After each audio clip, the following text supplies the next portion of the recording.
Everybody wants the very best education for their children.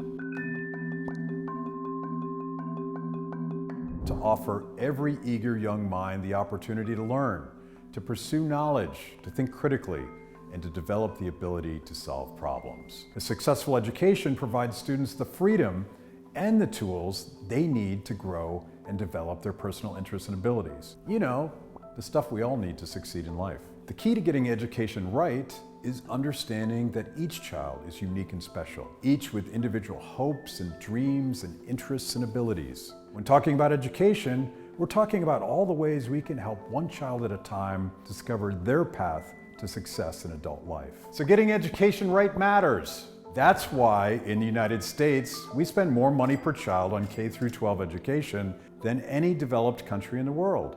Year after year, the quality of education in the United States ranks behind other developed countries. Everyone seems to agree on the goals: children who grow and flourish.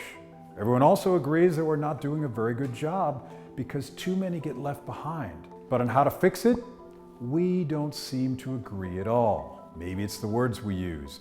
Maybe we don't even agree what they mean. Take public education, for example. Are we really referring to a system that nurtures the individual talents and interests of each of our children? Let's break it down. The word public means something that is designed by people, for the people, serving each and every one of us.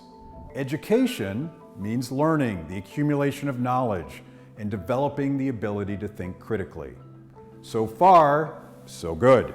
But in practice, the public education system is bought and paid for by the government, with your tax dollars, of course. But the government is in charge. It sets the standards required to graduate, writes the test, chooses the subjects, the books, and even dictates the schools children are allowed to attend. This is a take it or leave it, one-size-fits-all machine, not based on the individual needs and interests of the students it is supposed to serve. The ubiquitous multiple choice tests that are the ultimate measure in government education have a shocking origin. They were originally designed by the military to quickly and efficiently determine who would make a good soldier. Think about that for a minute.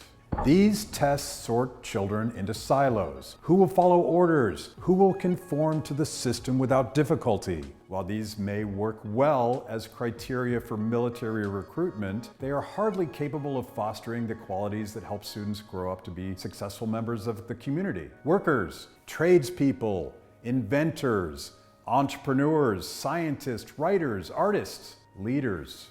Schooling and education are different things, with very different goals. Education can be obtained anywhere, formally or informally, in a group or individually, from experience, conversation, reading, introspection, or just striving and working. Schooling, on the other hand, has to take place in, well, a school. There have to be teachers and students arranged in a top-down hierarchy. Real education is different. You can get an education outside of a school, and you can certainly go to school without getting an education. It turns out there are a lot of alternatives to government schools. They include not only private schools, but also homeschooling, trade schools, parochial and religious schools, classrooms in the clouds, and even hands-on real-world experience. There's even a growing unschooling movement, a process designed to nurture the unique interests and abilities of each individual child. Consider Billie Eilish, the young pop star who at just 18 years old took home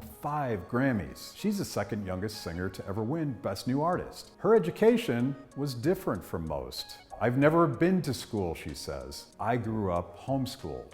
I know what you're thinking. My kid is never going to win a Grammy.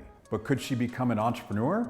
How about a billionaire? Elon Musk, founder of Tesla, is a serial disruptor worth a reported $37 billion. He doesn't mince words. "I hated going to school when I was a kid. It was torture." So when Musk hires for his latest tech startup, he looks for individual talent, not schooling. "A PhD is definitely not required," he recently tweeted.